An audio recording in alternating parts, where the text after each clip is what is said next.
to Worlds 2020, where we're going to North America's FlyQuest versus the LCL champs Unicorns of Love. This LS is going to be where your co-streaming really comes to the fore.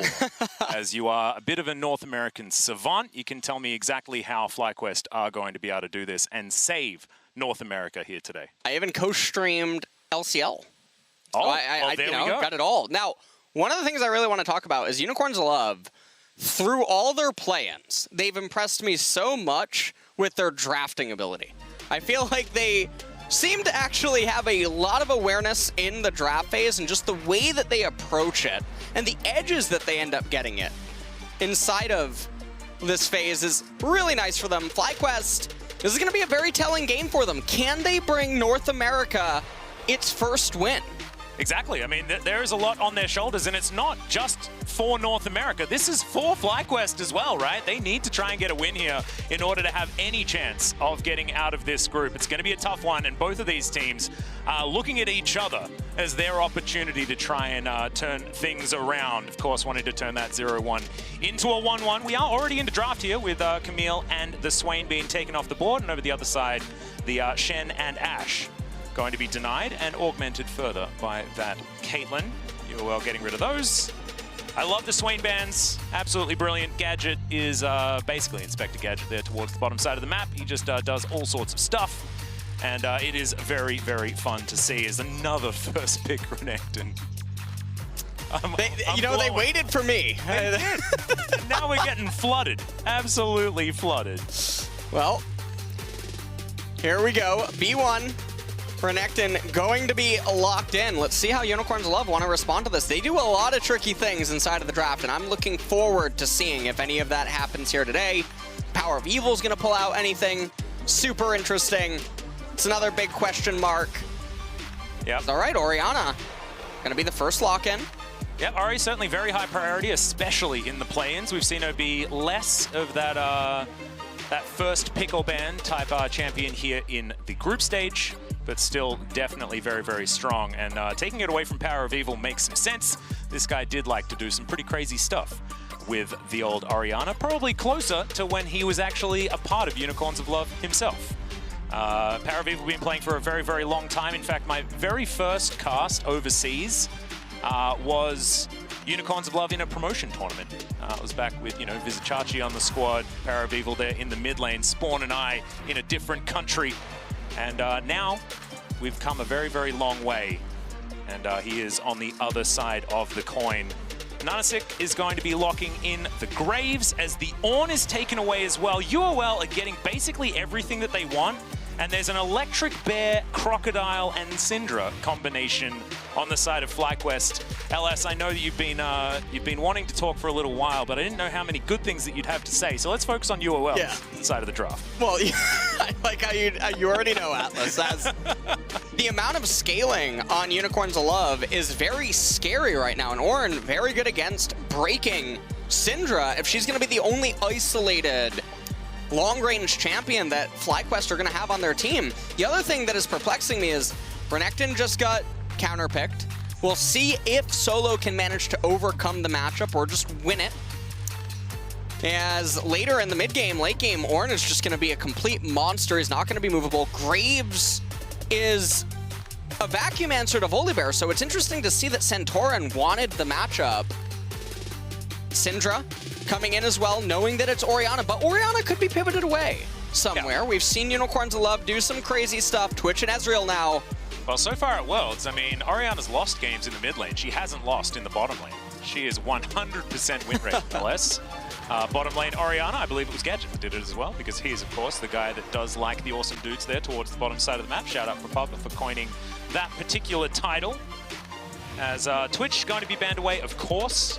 Very, very powerful here. See exactly where the minds of FlyQuest are going to be going for this final ban. Both Jhin, Caitlyn, and Ezreal, and Ashe taken away from WildTurtle. As the Lucian also going to be off the board. That could have been one that Nomanz played, but I personally like him on the Vayne. That one's a lot of fun, as Gadget is going to take away the Senna. So no fun stuff, just going to be a pretty standard one here towards the bottom side, unless it's going to be Heimerdinger Senna.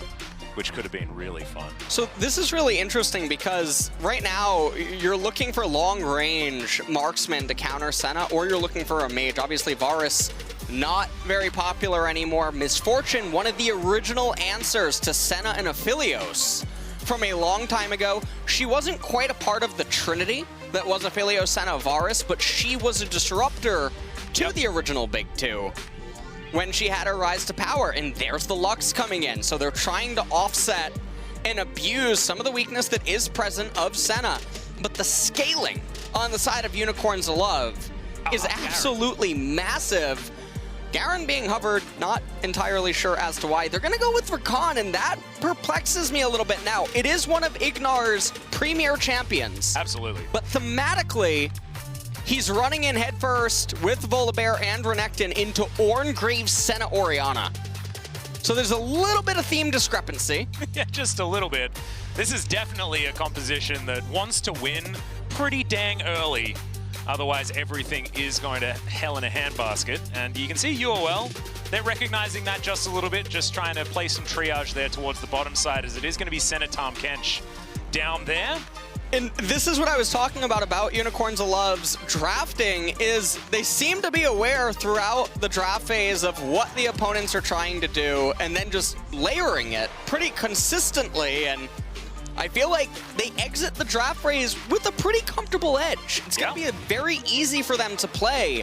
Mid-game and late-game need no introduction with Ornn on the team, and just the cohesion that their team comp has. So FlyQuest, what they're really going to need to do, Syndra is going to have control over Orianna early on.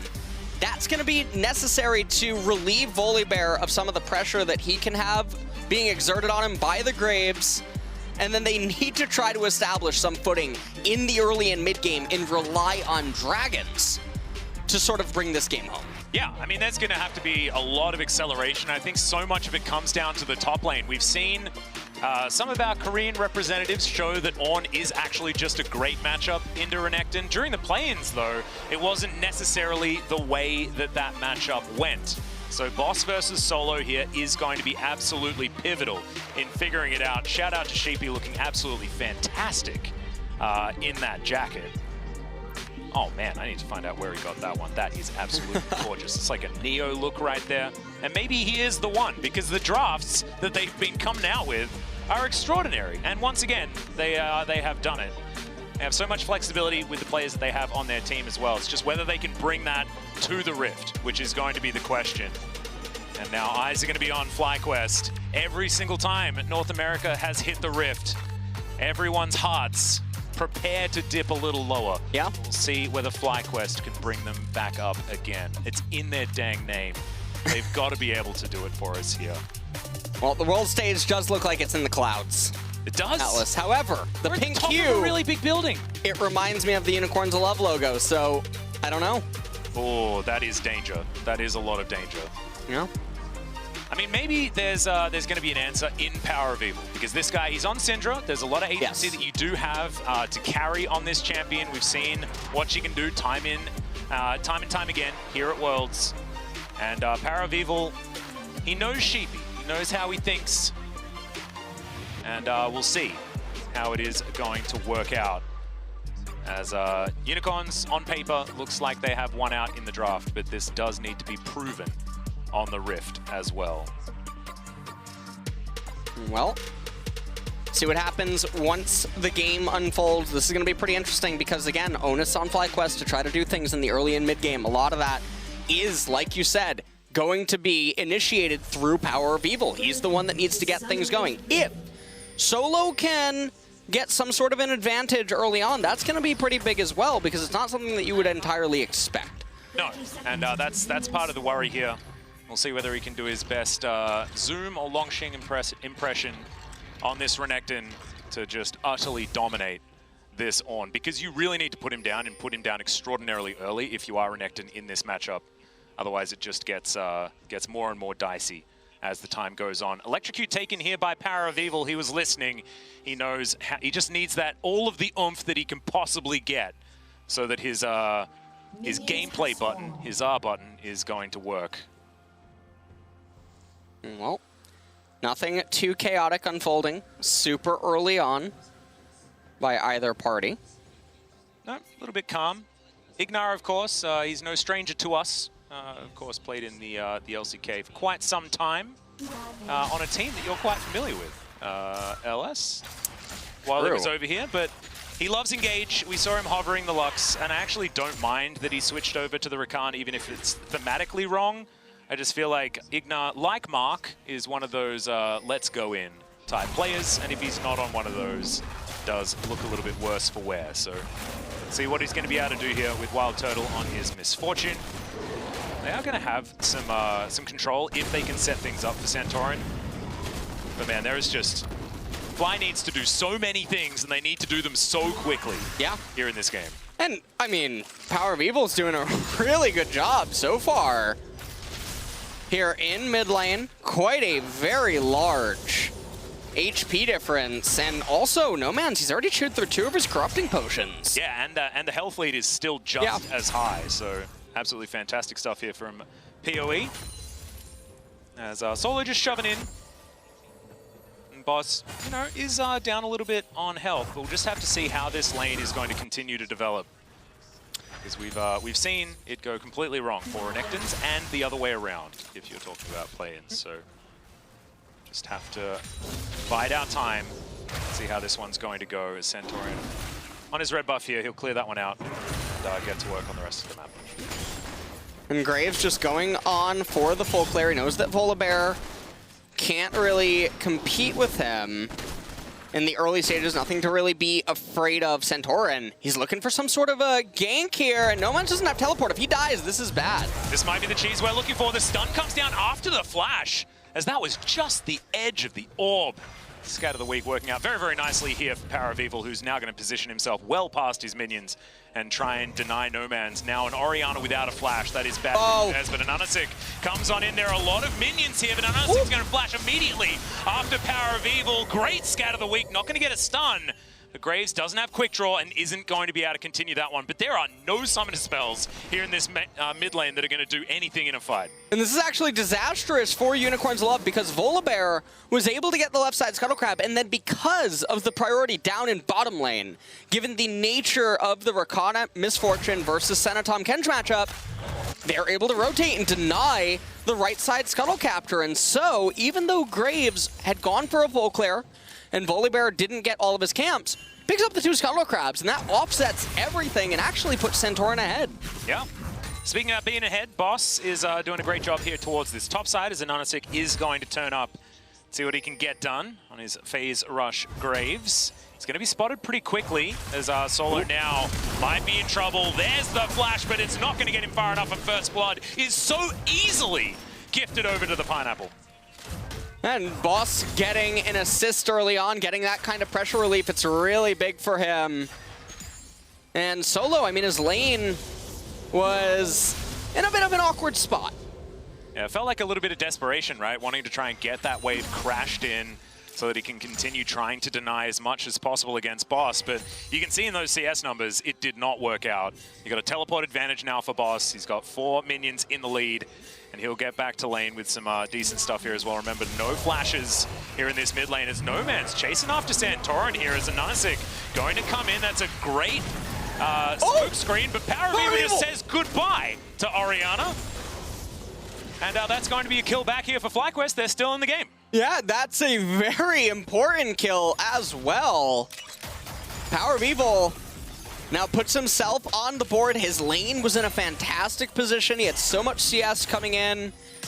And Nomanz, he's going for the Tear of the Goddess. So it's going to be the Seraph's Embrace most likely into the Rabadon's Death Cap so that he can get the Death Crown from Ornn. Well, AHaHaCiK is going to continue his assault on the map. As it's a great double up there onto Gadget. Does do a fair bit of damage out of WildTurtle. AHaHaCiK decides it's not going to be able to quite make it in there, but now Santos does get the tongue lash, but otherwise not too much more is going to come out, and it's just an AHaHaCiK saying, give me some of that experience. This Gadget does land a decent snare. Good knockup from IgNar, though. Does do a bit of a chunk over to Gadget. Manages to actually buy a lot of time, though, because now the next bot wave is already here, and this isn't a cannon. So in Gadget and Santa's recall, you can see Santa's, he switches to teleport because he needs to TP down back into bottom to try to maintain the freeze. Otherwise, WildTurtle and IgNar, they would crash this wave and then pull it. Here we go. Yeah, boss, gonna have to flash to get out of the way, and he is going to keep himself alive. Santos is in here, and he's got the unsealed spellbook. He'll be absolutely fine. As now Solo just gonna be taken out. Didn't really want to be there. He was in between the wrong turrets. And Santos just going to get himself back down towards that bottom side, just going to waddle his way down there, and that's why you take Unsealed Spellbook, because it means the frog is well and truly unclogged. Yeah, and meanwhile, Graves, he's just getting to invade Santorin's red side jungle. IgNar going to try to interrupt it a little bit. Yeah, it's a really good quick draw to get AHaHaCiK out of the way. He focuses on the monsters.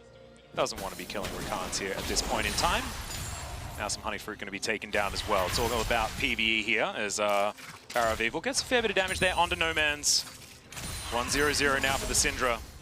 Is North America's hope in a European mid laner once again here in this game, as his Syndra is going to have so much stacked on her shoulders. And WildTurtle and IgNar right now, they do have a pretty comfortable CS advantage. Oh god. Down in bottom.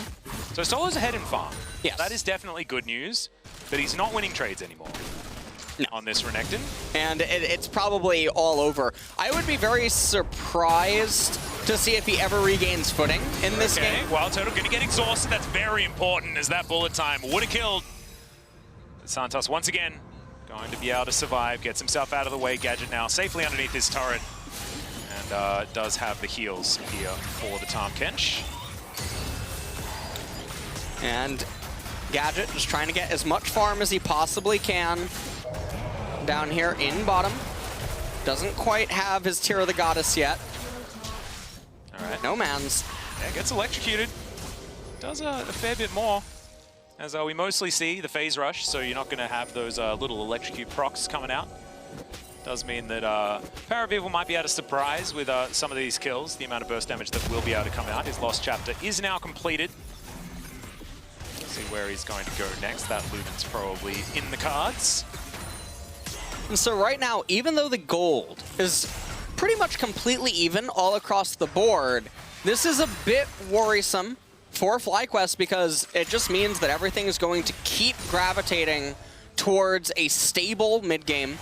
And if that happens, very beneficial for Unicorns of Love. No dragons taken for either team yet, which means that if we do have a soul, it's going to happen very late into the game, which means ornaments are going to be online by that time. Nomanz, he might get completely trouble. The quickness comes down. There's the grand entrance. PowerOfEvil says goodbye to the Orianna. The Clockwork Orbsmith is taken off the rift. And FlyQuest will now back away, looking for even more as AHaHaCiK through here, just clearing out vision where he can, but not going to be able to grab that ward. And it looks like Shelly's going to be next on the menu.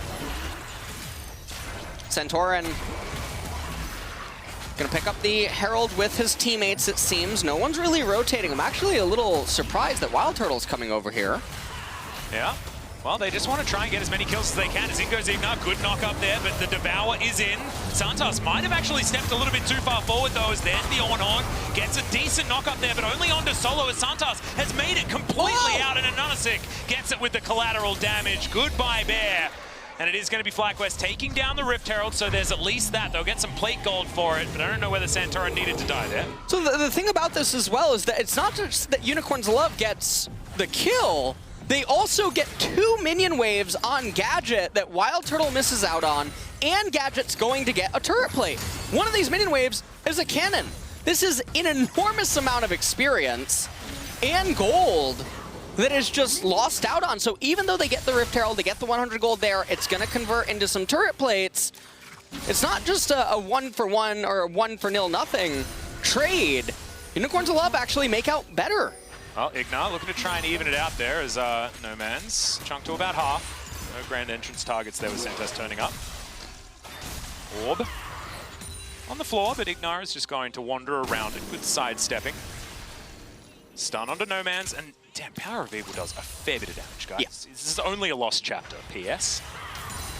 He's going to be very scary after his next back, which is probably due pretty soon. I do want to check in on some items here as WildTurtle. He's had a bit of a different idea. Spoke to Boris a little bit here, and they didn't really come to terms with one another, as he's going to be going back to the lethality. And this is something that used to be the absolute build that you'd go for, is I'll have to hold that thought as Abyssal Voyage comes in, and AHaHaCiK gets the smoke screen down. Slowed is WildTurtle, but he's got a W, as he's trying to prestige his way out of here. And whilst looking good, he's also going to stay alive. As Shelly turns up to the mid lane, and FlyQuest know that it's about PowerOfEvil and getting him ahead. Yeah. They will funnel this gold into him. Syndra is the only champion that can save them in the later stages. The scariest thing, though, is that Ornn can reliably reach her without FlyQuest being able to have a say about it. And so, also, UOL just got a dragon, so right. the sole win condition is looking very grim for FlyQuest. Even further delayed. The other thing about Ornn is the ability to interrupt the bullet time from a distance is another pretty big factor that's going on there. PowerOfEvil now, he does recall, he picks up the Luden's Echo, also gets the Sork Pen boots, so he's going to be hitting pretty hard. Yeah, that's actually a huge power spike here for PowerOfEvil. So 12 minutes in, this is where the Syndra's going to start getting work done. But speaking of work, I mean, Boss is absolutely that right now. Grabbing himself turret plates, just demolishing these towers. And a minute and a half left on those turret plates as well, so he has a chance to grab even more up there. Still, he's down by 12 CS, so we still have to mention that as collateral damage. Just try and clear out the minion wave. PowerOfEvil does still have his R button, and there are some spheres on the ground. And they're trying to just defend that last turret plate and the first blood turret from just solo going over to Syndra. Yeah. That is why he ults the wave and just tries to guarantee that it is still standing.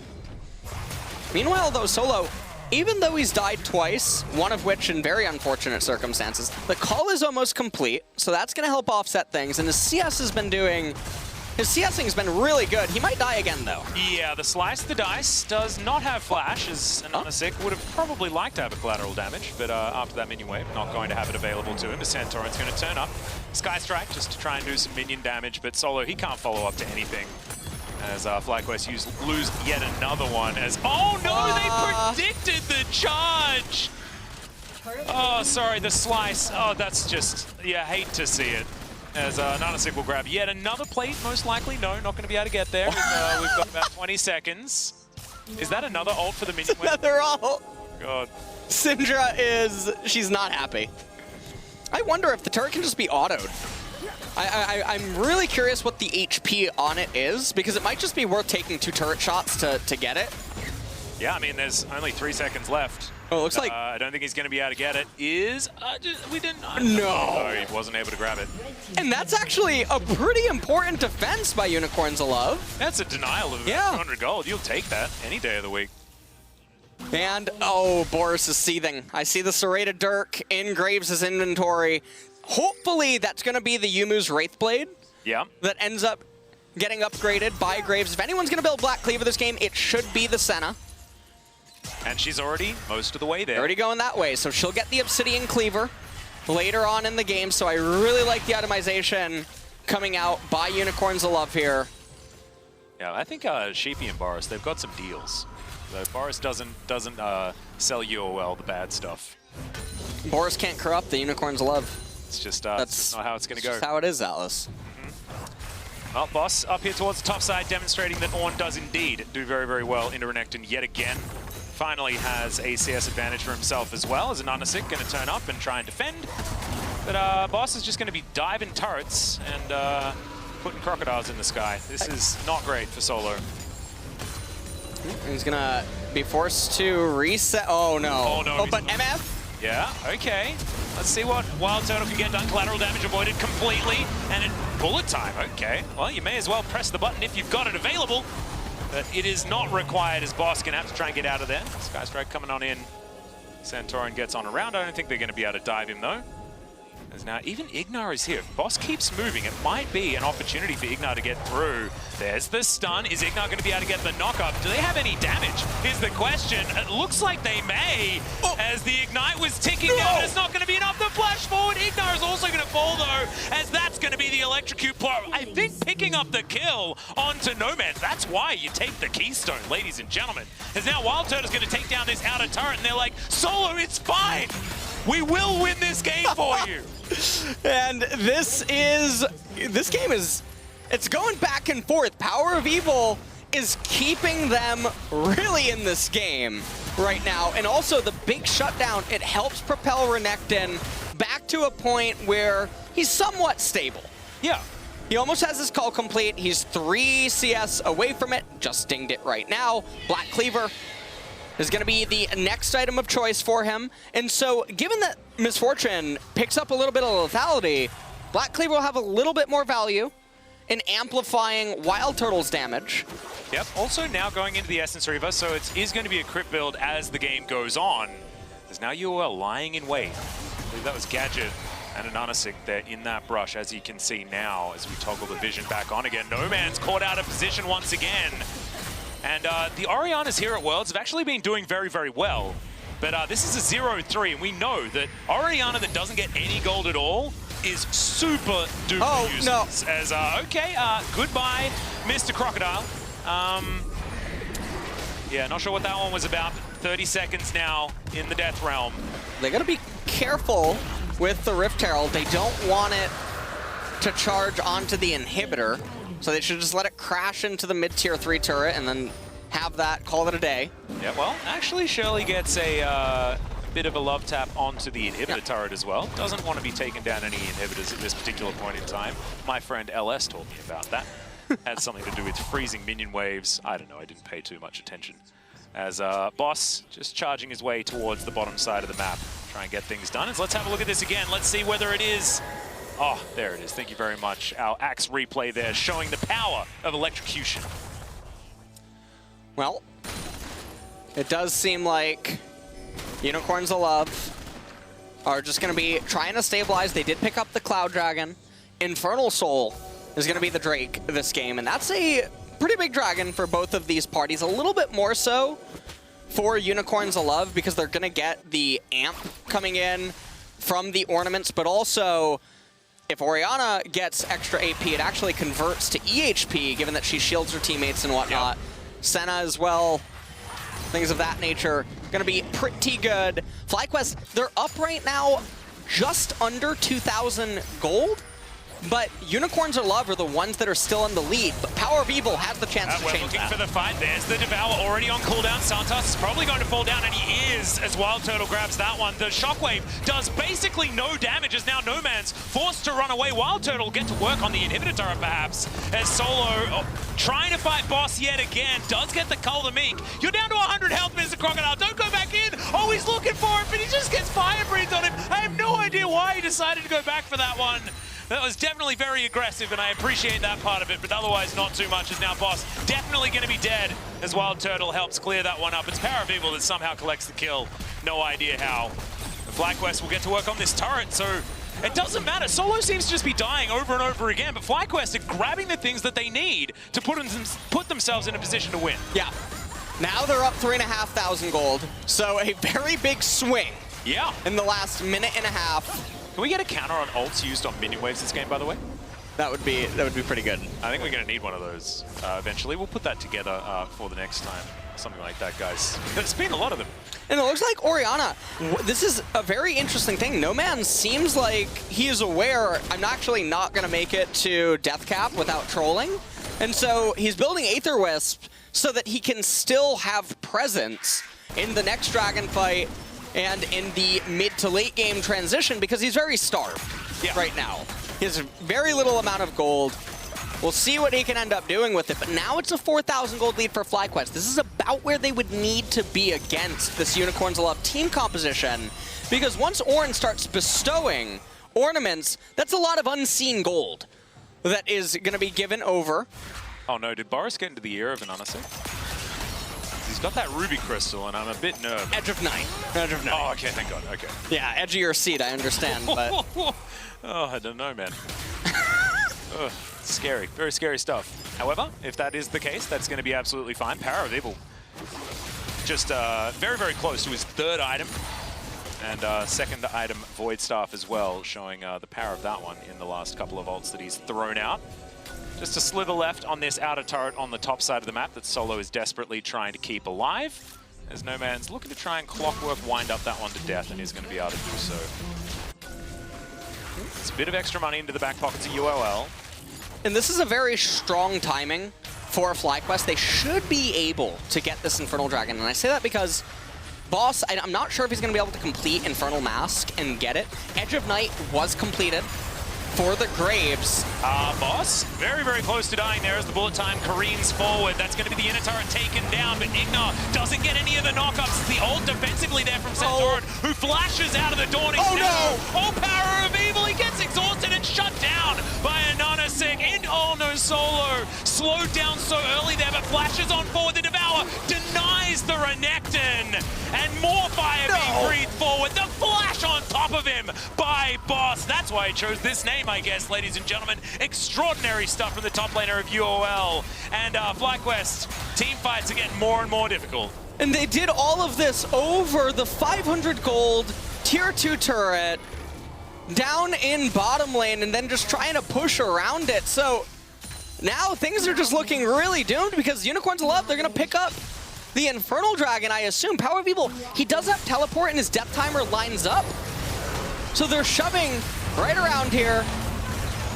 Ultimate comes out, Santorin trying to disengage PowerOfEvil, no flash. They get onto him with the exhaust, so the unleashed power not able to do enough. Renekton comes in. Santos is an absolute god, by the way. Just saving everyone at every turn. Oh. Exactly right, LS. It's feeling like we're getting towards the end times. Even if FlyQuest still have a gold lead, that'll fib to you. Because you can see these ornaments. I believe Captain Flowers stated the statistical advantage that you pick up in terms of gold lead with the 2 items that have been upgraded on Boss, and it's to the tune of approximately 5,000. So there's your gold lead right there, ladies and gentlemen. Bramble Vest also fantastic on this Ornn. Boss, level 14 now, so he's able to start bestowing items, and so probably going to be the Obsidian Cleaver first on Senna to get upgraded. We do see that Graves is also going for the Black Cleaver. He has that Phage, and he also has Edge of Night already. So it's not going to be the Yumu's Wraithblade that gets picked up, even though there's no armor on the enemy team. And so that's not there, not present. Yeah, so the Edge of Night was there, so that was a thumbs up. Yep. And the Black Cleaver comes in immediately afterwards, so that's a bit of a thumb. Can only resist Boris for so long. I mean, at least the thumb is halfway in between or something like that, so that's better than very. It will make him beefier. It'll make it harder for Syndra to get the threshold and execute him. Yep. It'll give him a little bit more survivability. And that does help against a very stifled Renekton, who is just so far behind this game. And again, as we mentioned earlier on, thematically has a really hard time conducting himself against this UOL team comp. Well, Santorin taking a bit of damage here as the Piercing Darkness does take him down to about half, but he will make it out of there. The Volibear not going to be dying just yet.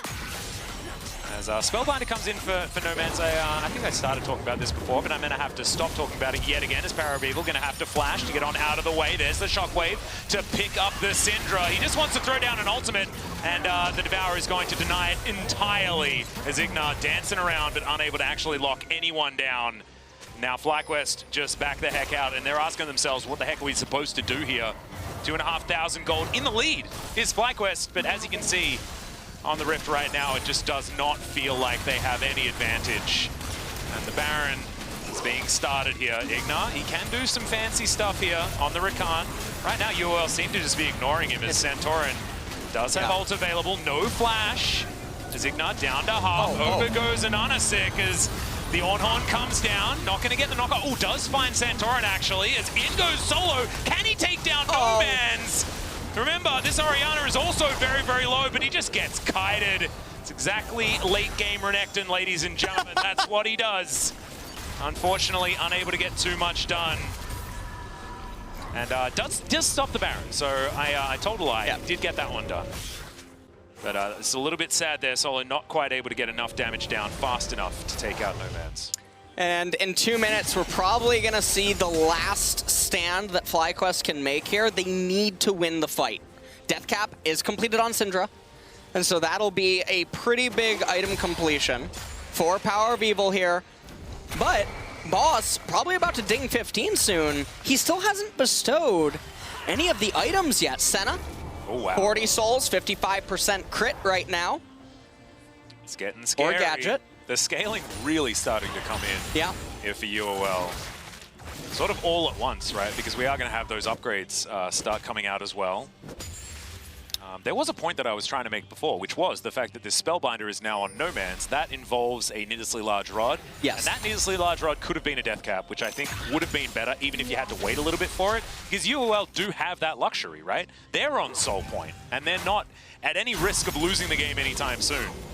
So Could have been a good idea. I think what he's feeling right now is that, yes, he could wait, but if he completes Spellbinder right now, he's going to get the most power and utility that he can for Infernal Soul, and they might just consider, if we get this, we win anyway. So that might be Nomanz's thought process right now. Boss, probably very close to Locket of the Iron Solari, and that is so much EHP that he's going to be able to give over to his teammates in the fight. It's actually probably just going to outright invalidate Renekton and Santorin on this Volibear. It's one of the first times I've seen Locket third item for Ornn. It's just a great day, isn't it? As, The sun's shining. It is. It is. Especially if you're a UOL fan. As they are skirting the area, looking for their opportunity to come forward. Wait for that Ornn to throw out that call of the Forge Guard. IgNar taking the front line, does have Battle Dance, of course, so can be very slippery in these fights. As FlyQuest, I think they've got one more chance to try and find a team fight that's actually going to work out for them. As the vision is going to get cleared here by UOL. Syndra needs to show up solo. You can see he's looking for the flank. Here we go. The dominance has been popped. Oh, that's a great knock up there from IgNar as they get in towards the backline. The Tahm Kench already taken down. Gadget destroyed. No, he's going to survive. Solo's taken out, but it is going to be Santorin that locks down the dragon. They deny the soul, and they win the fight in the end. It is 3 for 1. Only the Crocodile's dead, and FlyQuest, they're used to that this game. And you know what? I mean, it was a worthy sacrifice there in order to make this whole situation unfold. Now they're going to be the ones that go over to the Baron. Death timer's way too long on Gadget. Santa's and Graves is not going to be able to get there as well. As he is dead, he does not have teleport, Alice. As Thank you very much for pointing that out. I'm glad that we just didn't plonk him down in the middle of the Baron pit just to try and make things a little bit more exciting.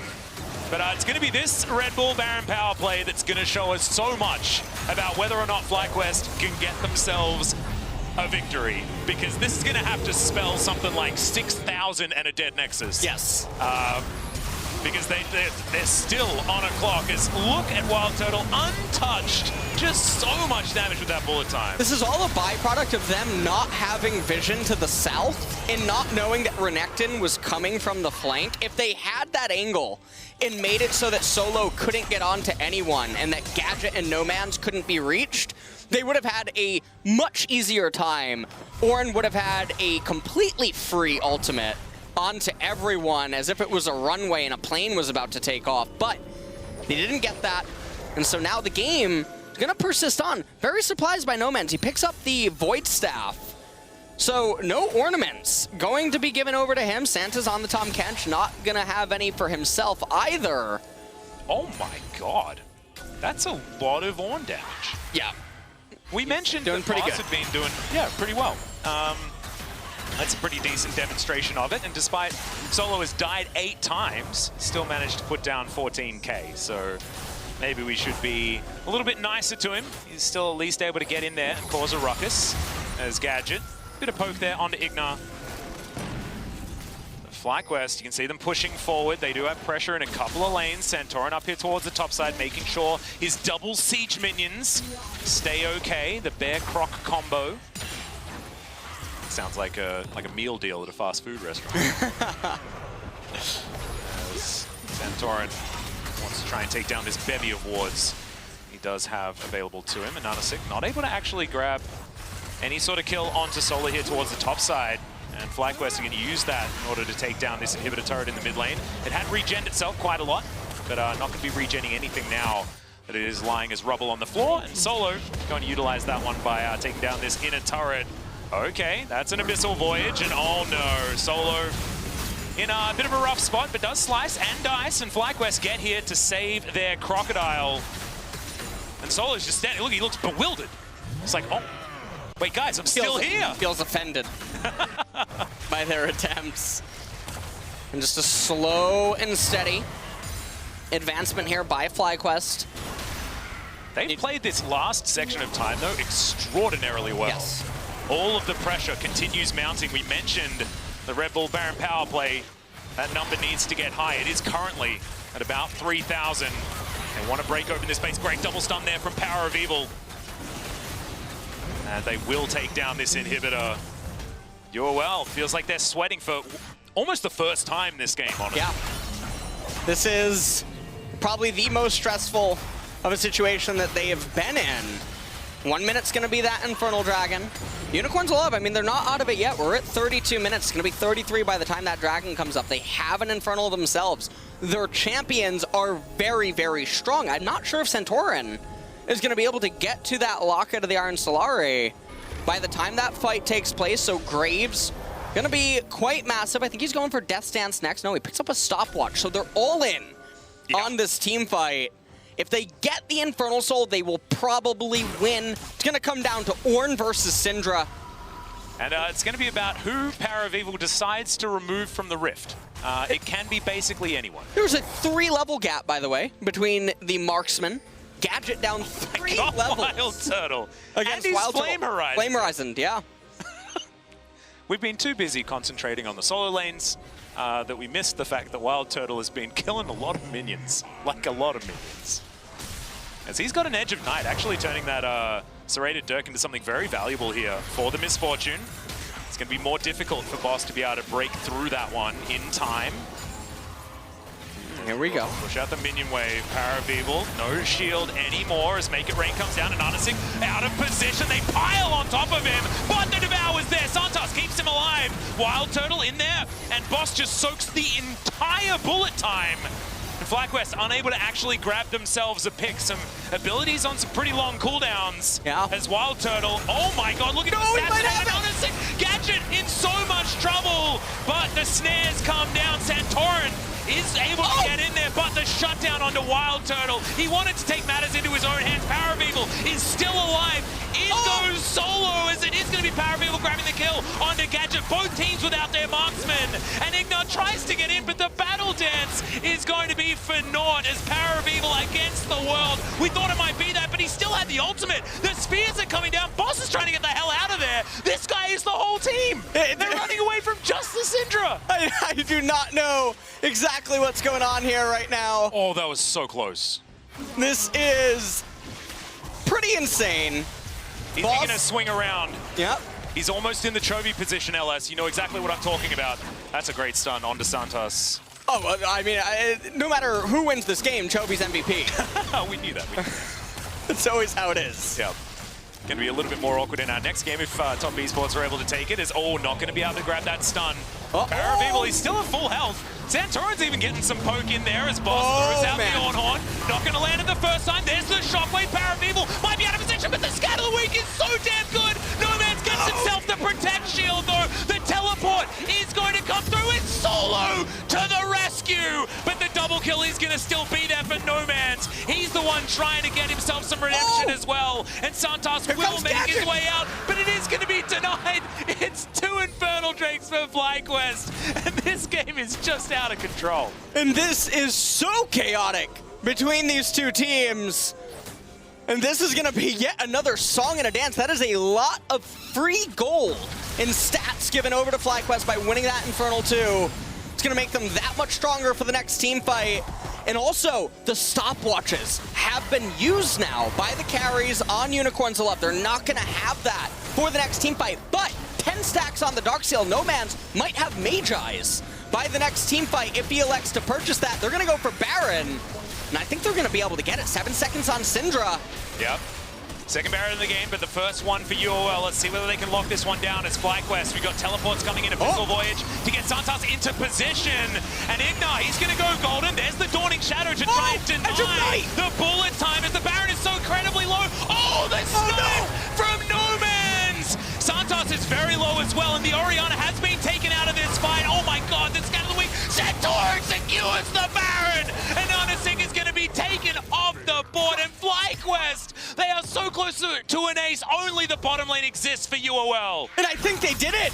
Atlas, I think PowerOfEvil enough. Syndra's range against Senna, I'm pretty sure FlyQuest have just secured the first win for North America, and they keep their hopes alive in this group with a miracle comeback here. And against all odds as well. I mean, this composition wasn't supposed to be able to do this as Santos is trying to round up these minions, but it does not matter. The last remaining Nexus turret will fall down, and North America is still alive at Worlds. PowerOfEvil on the Syndra. We outlined it in the champ select. That would be the only champion that could really stand against everything with her long range. And honestly, in so many of the team fights, it was like Scarlet Witch versus Thanos on Ornn, as it was really a long battle. Solo, even though he had a very poor stat line, he actually played a pretty integral part in a lot of the key swinging fights inside of this game. He got the one flank at the first Infernal Soul fight, and then he provided more than enough control. He managed to bring down Gadgets as well, who misclicked on the Blast Cone right behind the blue buff. Ended up dying there to the Renekton. Really close battle. I'm excited for when these two teams play again. Yeah, the second match is going to be very, very exciting. And I'm glad you bring up Solo, because he demonstrated exactly what the power is of not tilting. Yeah. Because there's a lot of people that can't go down that far and keep their head in the game. Solo was 100% still there. He did not care what his scoreline said. He just said, I have a stun on my W. I'm going to find a good person to put that on, and we're going to win the game. And that's exactly what happened. Oh my God. What an extraordinary game out of FlyQuest. And this is how we're going to be able to get North America their first victory. Like, Atlas, it was Chovy was MVP in this game. We'll see if he can be MVP in the next game, by the way. Well, I actually do have the Oppo player of the game, and unfortunately, it's not Chovy this time. It is, of course, PowerOfEvil on his extraordinary Syndra. He picked Electrocute, he got kills with Electrocute, and he was just absolutely fantastic to watch, often just taking the whole game into his own hands. Yeah, he put a clinic on, and he needed to do it. He showed up, and he delivered. Yeah. Absolutely extraordinary stuff out of the FlyQuest mid laner. I don't know. We were talking about, you know, first pick Renektons, them not working out. It didn't work out. The laning phase was terrible, right? It did not work at all. The Ornn was fantastic, and we get into a state of mind which is, well, I mean, this game should be in UOL's hands in the late game. And then there's just some North American magic that comes out towards the later stages with this extraordinary Syndra doing so much damage.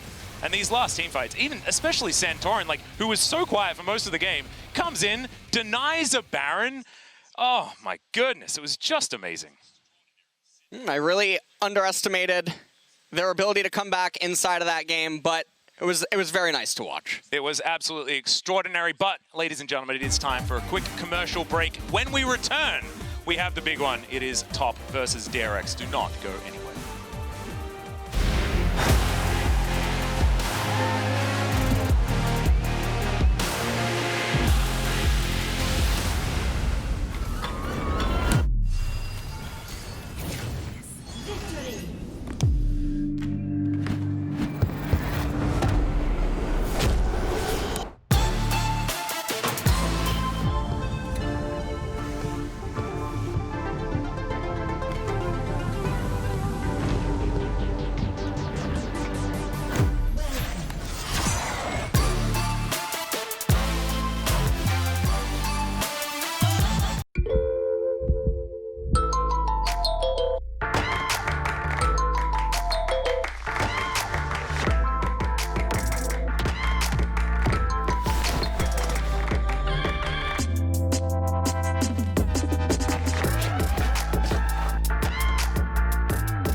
And welcome back to the interview booth. Laure here, joined by PowerOfEvil.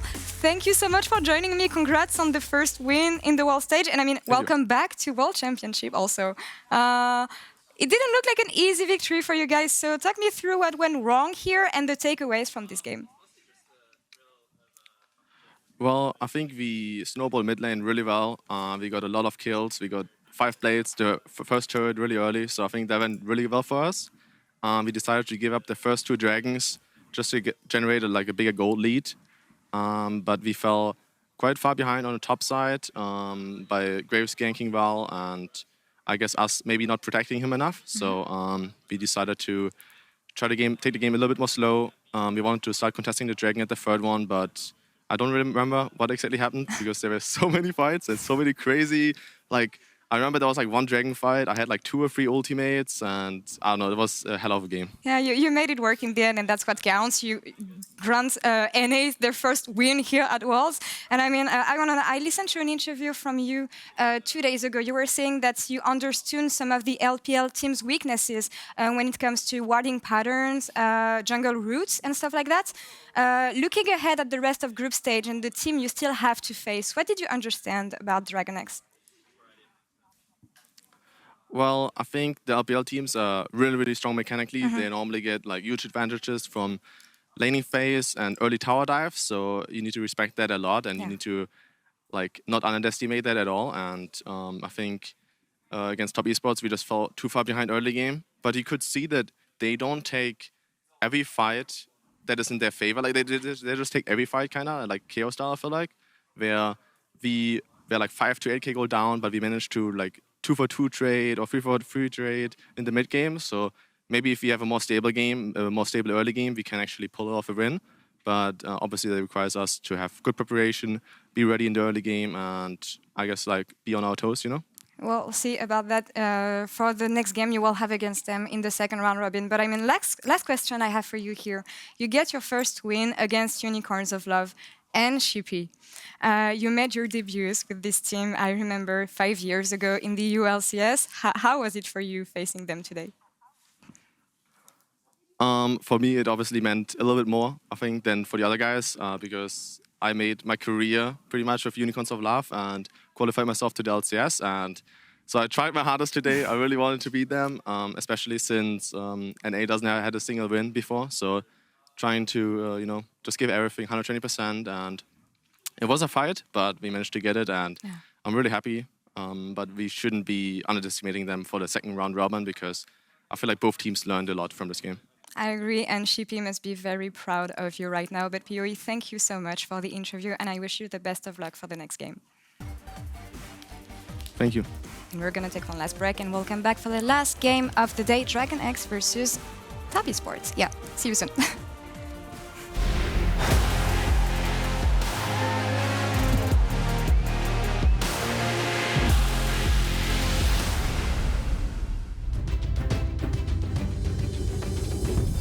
It's time for Top Esports to close this game out the way people expected. A commanding victory over FlyQuest. Top Esports, the tournament favorites. Top Esports start the World Championship group stage with a dominating win over FlyQuest. Upsets not to be had today, at least not in this group. This is going to be the next Sips falling. DRX going to start World 2020 with a shutdown on PowerOfEvil, but a 19 KDA still counts. Congratulations, DRX, for the win. That was a slam. This group is going the way people expected.